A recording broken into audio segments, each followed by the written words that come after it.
Hey everyone, and welcome back. So today we're diving into a topic I think will resonate with a lot of you out there, and that's dopamine and its impact on our productivity. Yeah.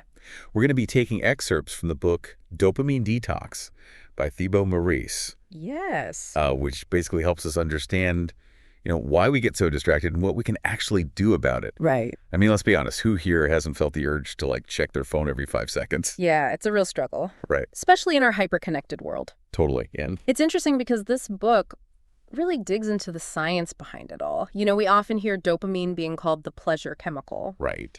but it turns out that's not entirely accurate. What's fascinating is that dopamine is actually more about the anticipation of a reward rather than the reward itself. Okay, so it's not about the feeling of pleasure itself, Right. but the excitement leading up to it. Exactly. Think of it this way. Dopamine is like this little motivator in our brains, pushing us to seek out things we need to survive. Okay. So, it's what drove our ancestors to hunt for food or connect with others. Back in those days, dopamine was essential for keeping us alive. Oh, wow. So that makes sense. But then doesn't that mean we're constantly chasing a feeling that we can never really grasp? How do we, break free from that cycle? That is a great question. And that's where things get a little tricky in our modern world.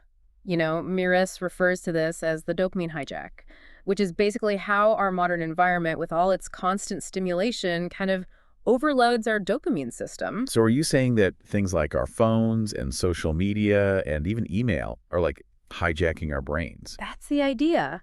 They're designed to constantly trigger those dopamine hits, keeping us hooked on that feeling of anticipation. The problem is, just like with any drug, we build up a tolerance.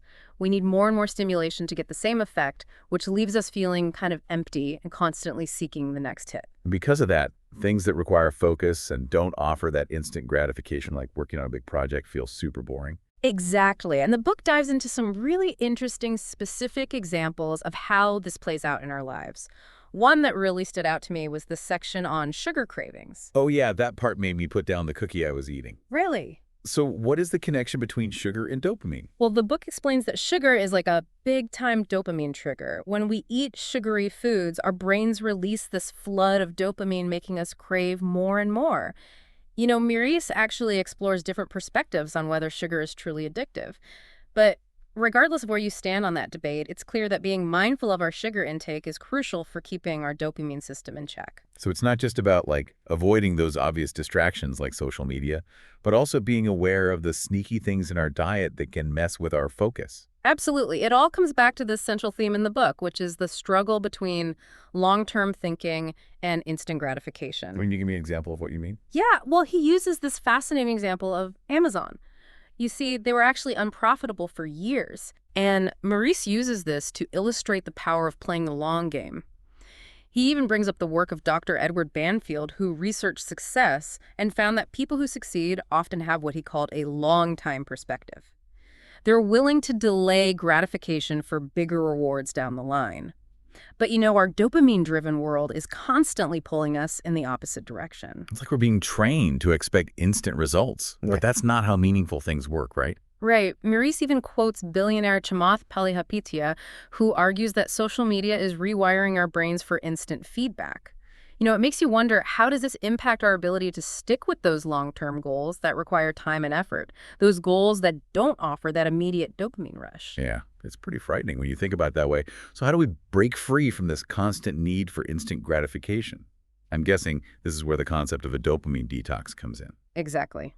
And that's what we'll delve into next. Okay, so let's talk about this dopamine detox. It sounds kind of intense, Yeah. like something you do in a remote cabin in the woods. Well, it's not quite that extreme. Think of it more like hitting the reset button on your dopamine system.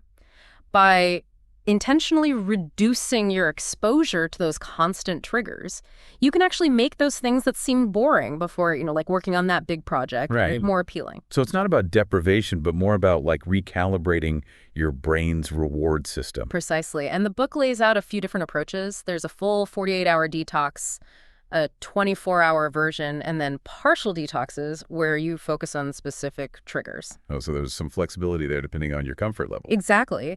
And Meurisse even shares a story about a friend who did a 10-day Vipassana retreat. Talk about intense. Wow, No internet, no talking, no eye contact for 10 days. that's hardcore. Makes a 48-hour detox sound like a piece of cake, right? Yeah, for sure. Yeah. So, okay, let's say you've chosen your detox level. Right. Where do you go from there? Well, Meurisse outlines 3 key steps to make the detox successful.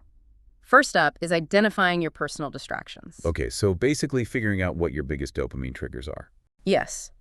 He suggests this simple but effective exercise where you make 2 lists, your cans and your can'ts. Your cans are those dopamine traps you're going to avoid during the detox, and your cans are the activities you're allowed to do. Things that are calming, productive, or genuinely fulfilling. It seems like that exercise would really force you to get clear about what you want to change. Right. Like both in terms of what you're cutting out and what you want to do more of. Absolutely. And it's a good way to start thinking about your relationship with those distractions. What needs might they be fulfilling? Are you avoiding discomfort? Seeking validation? These are all important questions to consider. So step 1 is all about awareness. Yes. What about step 2? Step 2 is all about adding friction. This means making those undesired behaviors harder to do. The more effort it takes to engage in those tempting activities, the less likely you are to give in to the urge. Meurisse even talks about physically moving his internet modem to another room. Wow, that's dedication. But I get the principle. Even something as simple as like moving those tempting apps off your home screen could make a difference. Exactly. The book is full of practical tactics like that. You can turn off notifications, use website blockers, rearrange your physical space, anything that makes those distractions less accessible. It's like you're hacking your environment to support your goals. Exactly. Okay, so we've identified our distractions, added friction. What's the final step? The final step is all about starting strong, specifically with a morning routine that minimizes stimulation. So setting yourself up for success before the day even begins. Exactly. Meurisse emphasizes how important it is to set the tone for the day before we get bombarded with distractions. What are some examples of things you could do? He suggests things like meditation, stretching, gratitude, journaling, anything that helps you connect with yourself and start the day with intention. And then throughout the detox, are there any tips for staying on track and making the most of it? Absolutely. Meurisse sprinkles in lots of little nuggets of wisdom. He encourages people to keep a journal, to track their progress, reflect on their goals, and even use the detox as a chance to problem solve. So it's not just about willpower, but about using this as an opportunity to learn more about yourself. Exactly. It's about becoming more self-aware and understanding your patterns. But of course, he also acknowledges that the detox high won't last forever. Relapses are normal, and it's important not to beat yourself up when they happen. Yeah, that's reassuring. Yeah. It's a good reminder that this isn't about being perfect, Yeah. but about progress. Yes. And Meurisse emphasizes that it's an ongoing battle against a world designed for distraction. It's like we're constantly being pulled in different directions. And how do we combat that pull? Yeah. Especially in a world where it feels like everything is vying for our attention. Well, Meurisse introduces this interesting concept of open and closed systems. Think of it this way. Writing an email is a closed system. Yep. It has a clear endpoint. But scrolling through Instagram is an open system. It can theoretically go on forever. Oh, that's such a helpful distinction. It makes sense that we get sucked into those open systems more easily because there's no natural starting point. Exactly. And that's why he suggests creating a contingency plan for those moments when you're most likely to slip up. So basically anticipating those weak spots and having a strategy in place beforehand. Right. It's about being proactive rather than reactive. Yeah. But he also talks about cultivating what he calls here and now neurotransmitters, activities that can help counteract that dopamine overdrive. I'm intrigued.